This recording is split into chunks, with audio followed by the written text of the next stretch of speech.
का भाई? अरे अम्मा जन तू कहत रहू ना बतिये सही है हाई हा। हमरे बुढ़ऊ ले आई गए ना बड़की दीदी झुमका बनवा के ले आई हैं। तो कब हम कहत रहे हैं कि दाल में कुछ काला बा, लेकिन तुम्हार बतिये एक को नहीं मान तू। अरे अम्मा अब हमार दिमाग कुछ काम करत नहीं है। अब तू ही बतावा हम का करी, हमरे कुछ समझ में नहीं आवता है। जब उनका झुमका बनवाए देहन सुन छोटकी, तो अपने खातिर उन्हें हार बनवाओ। अगर हार न बनवाए तो उनसे खूब झगड़ा कर। अगर झगड़ा से न मानाए तो खेती बाड़ी में रुपये पैसा सब में अलगौजी करवाए ले। जब अलगौजी करवाए लेबे तो तोर कुल आधा आधा हो जाए, तो अपने मन झुमका बनवाओ, चाहे हार बनवाओ, चाहे जोन बनवाओ, तो ऐसा रहबे।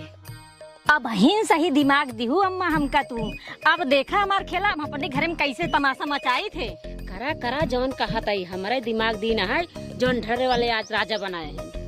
अम्मा अब हम तोहरे दिमाग से चलबई, अब हम अपने घर में राजा बन के रहबई। हाँ हाँ जा जा। अब जाए हमारे दिल तसल्ली भाई बे, जवान हम चाहत रहे अब वही होए। देवर जी अब तोहरे घर में विनाश चालू हो गया बा। अब हमार देखा सपनी वाली चाल का करी।